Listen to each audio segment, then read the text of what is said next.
Good morning, dear students. I hope you all are well at your home. So, as you all know, that today is our GK class. So, let's start our new chapter, which is chapter number 28, and its name is Birds on the Move.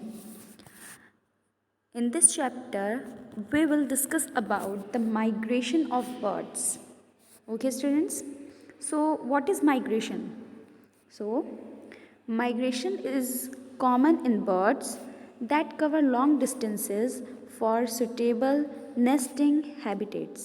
ठीक है बेटा, migration क्या होता है? Migration birds में बहुत ही common होता है, जिसमें बर्ड्स क्या करती हैं, लॉन्ग डिस्टेंस को कवर करती हैं फॉर सुटेबल नेस्टिंग हैबिटेट्स, मतलब कि अपने जीवन यापन के लिए वो एक स्थान से दूसरे स्थान पे जाती हैं.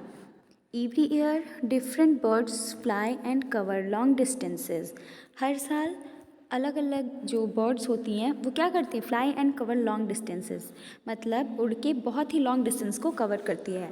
To find the best ecological condition for feeding, breeding and raising their young ones. अपने वो बेस्ट इकोलॉजिकल कंडीशंस के लिए जाती हैं, क्योंकि आप सभी जानते हो कि सभी को फूड और एक सुटेबल कंडीशन की ज़रूरत होती है अपने लाइफ को स्टेबल करने के लिए. इसी तरीके से जो बर्ड्स होती हैं वो क्या करती हैं, बर्ड्स को भी अपने जीने खाने के लिए एक सुटेबल या कहें इकोलॉजिकल कंडीशन जो उनके फेवर में हो उसकी ज़रूरत होती है. तो वो हर साल लॉन्ग डिस्टेंस को कवर करती हैं और बेस्ट इकोलॉजिकल कंडीशंस के लिए वो एक स्थान से दूसरे स्थान पर माइग्रेट करती हैं. ठीक है, for feeding, breeding and raising their young ones. अपने जो बच्चे होते हैं उनको बड़े करने के लिए, एक अच्छा माहौल देने के लिए ये क्या करती हैं, माइग्रेट करती हैं.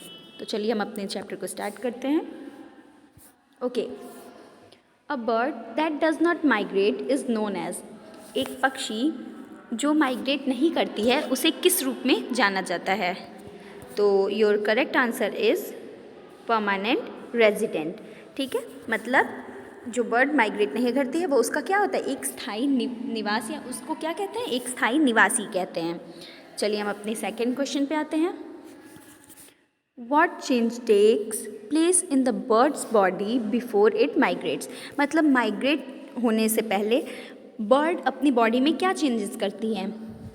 Fat is collected under the skin. आप सभी को पता है कि जो फैट होता है उसी से हमें एनर्जी मिलती है और वो बॉडी टेम्परेचर को भी मेंटेन रखता है. ठीक है, और जब बर्ड्स एक जगह से दूसरे जगह पे उड़ के जाती हैं तो उनको बहुत ही एनर्जी की ज़रूरत होती है. ठीक है, तो इसलिए वो क्या करती हैं, अपनी स्किन के अंदर क्या करती हैं, फैट कलेक्ट कर लेती हैं. चलिए हम अपने थर्ड क्वेश्चन पे चलते हैं. Some birds do not migrate. कुछ बर्ड्स माइग्रेट नहीं करती हैं. Which of the following activities do they do to stay safe. जो बर्ड्स माइग्रेट नहीं होती हैं वो अपनी सेफ्टी के लिए निम्नलिखित में से क्या चीज़ करती हैं? तो क्या करती हैं वो? Change feathers to a lighter colour. वो अपने जो फेदर्स, जो उनके पंख होते हैं, उसको क्या करते हैं, वो उसे लाइट शेड में कन्वर्ट कर देते हैं. ठीक है, चलिए हम नेक्स्ट क्वेश्चन पे चलते हैं. These large birds migrate to nest on roofs in Europe. ठीक है, it is said that they deliver babies down the chimneys. ठीक है, the large birds migrate to nest on the roofs और in Europe. मतलब जो वहाँ की जो बर्ड्स हैं, जो लार्ज बर्ड्स होती हैं, वो कहाँ से, नेस्ट से रूफ में क्या करती हैं, माइग्रेट करती हैं. कहाँ पे? यूरोप में. It is said that they deliver babies down the chimneys. ये कहा जाता है कि वो चिमनी के जो चिमनी का जो निचला हिस्सा होता है वहाँ पे अपने बेबीज़ को डिलीवर करती हैं, मतलब वहीं पे अपने बेबीज़ को पैदा करती हैं. तो वो कौन सी बर्ड्स हैं? तो वो कहलाती हैं वाइट स्टॉर्क, यानी कि वहाँ पे सफ़ेद सारस जो होती हैं वो ये काम करती हैं, जैसा कि आप इस पिक्चर में देख सकते हैं. ठीक है, एक माइग्रेटिंग बर्ड के लिए किस शब्द का यूज़ किया जाता है जो वहाँ से सिर्फ गुजरी हो? तो उसके लिए किस शब्द का प्रयोग किया जाता है? तो वो होता है ट्रांजिएंट बर्ड. ठीक है, उसके लिए किस शब्द का प्रयोग किया जाता है? Transient bird. मतलब कि जो क्षण भर के लिए पक्षी कहीं पे अपने माइग्रेशन के दौरान जब क्षण भर के लिए कोई पक्षी कहीं रुकती है तो उसे हम क्या बोलते हैं? Transient bird. चलिए यहाँ पे आप देख सकते हैं इंटरेस्टिंग फैक्ट दिया हुआ है। The bar tailed godwit bird can fly for nearly 12,000 km without stopping even for food or rest, making it the bird with the longest recorded non-stop flight। ठीक है, जो बार टेल गुडविथ होती है बर्ड, वो मतलब लगभग 12,000 किलोमीटर बिना रुके, इवन फॉर फूड और रेस्ट, मतलब बिना फूड और रेस्ट के भी वो कंटिन्यूसली लगभग 12 किमी तक उड़ती रहती है, making it the bird with the longest recorded non stop flight. ठीक है, तो इसको लगातार उड़ने की वजह से, इतना डिस्टेंस तय करने की वजह से इसको longest recorded non stop flight bird का भी खिताब दिया गया है। ठीक है, चलिए अगले पे चलते हैं हम। So your last question is the bird covers the largest migration route. ठीक है, ये जो बर्ड है ये लार्जेस्ट माइग्रेशन रूट को कवर करती है। It flies annually from the Arctic to the Antarctic. ये क्या करती है? ये हर साल आर्कटिक रीजन से अंटार्कटिक रीजन तक उड़ के जाती है। तो ये कौन सी बर्ड है?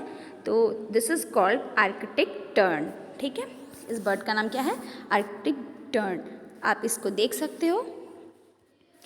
यहाँ पे ऊपर एक और रियल लाइफ फैक्ट है। इन एंशियंट टाइम, मतलब प्राचीन समय में, migratory birds has a symbolic meaning. ठीक है, उनकी एक सिम्बॉलिक मीनिंग होती थी माइग्रेट, मतलब इसको एक प्रतीकात्मक पक्षी के रूप में जाना जाता था। The native Americans link them with positivity. जो वहाँ के नेटिव अमेरिकन्स थे उन्होंने इसे पॉजिटिविटी से कनेक्ट कर दिया। ठीक है, like freedom, love and celebration of life. ठीक है, do these birds inspire you in any way? क्या ये बर्ड्स आपको किसी तरीके से इंस्पायर करती हैं? Discuss in class. Okay class, okay. So यहाँ पे आपके कुछ और क्वेश्चंस हैं। Which of the following is reason for birds to migrate south? जो बर्ड्स होती हैं वो क्यों माइग्रेट करती हैं? तो for food supply.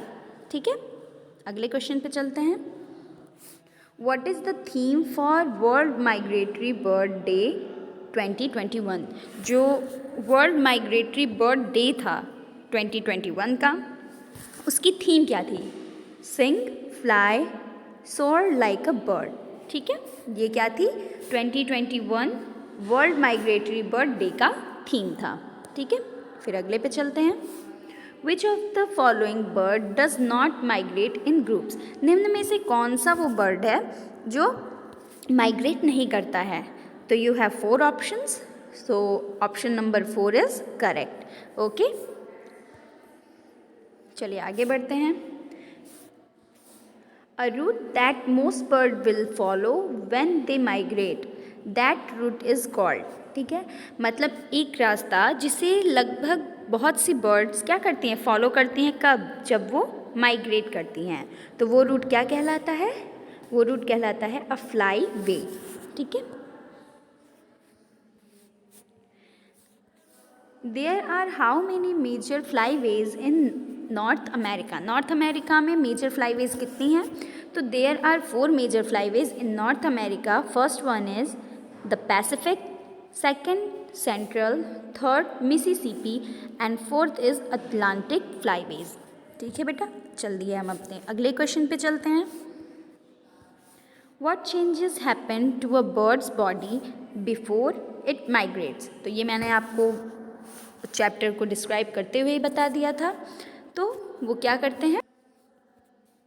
They build up body fat, they fuel up with certain foods and reserve up to 50% of their body weight। ठीक है, आप सभी को मैंने बताया था कि वो क्या करते हैं? अपनी स्किन के अंदर फैट को कलेक्ट कर लेते हैं और जो they fuel up with certain foods and reserve up to 50% of their body weight. ठीक है, वो क्या करते हैं? वो अलग अलग की जो एनर्जी वाले जो फूड्स होते हैं वो कंटेन करते हैं और उसका जो 50% एनर्जी होता है उसको अपने बॉडी वेट में रिजर्व करके रखते हैं। ठीक है, आइए हम अगले क्वेश्चन पे चलते हैं। Which Indian bird sanctuary is famous for migratory birds. ठीक है, मतलब इंडिया में वो कौन सा ऐसा बर्ड सेंचुरी है, यानी जिसे हम पक्षी विहार कहते हैं, तो वो इंडिया का कौन सा बर्ड सेंचुरी है जो माइग्रेटरी बर्ड्स के लिए फेमस है। तो वो कौन सा है, Chilka lake bird sanctuary which is situated in Orissa. Okay, so our next question is how far bar-tailed godwit can fly without stopping. मतलब जो bar-tailed गुडविथ है वो बिना रुके कितनी दूर तक उड़ सकती है। तो ये मैंने आपको आपके एक्सरसाइज में ही बताया था, 12 किमी विदाउट फूड एंड रेस्ट। ठीक है, मतलब बिना फूड एंड रेस्ट किए वो लगभग 12,000 किलोमीटर तक उड़ सकती है। In ancient times migratory bird stands for what. ये भी मैंने आपको बुक में बताया बेटा। तो एंशियंट टाइम में माइग्रेटरी बर्ड्स को किसका प्रतीक माना जाता था, freedom, love and celebration of life. ठीक है, your last question is what direction do most migrating birds follow in autumn. Autumn में जो माइग्रेटरी बर्ड्स हैं वो किस दिशा को ज़्यादातर जाती हैं, तो वो जाती हैं कहाँ, south. Okay, if you have any questions or doubts regarding this lesson you can ask me. Thank you.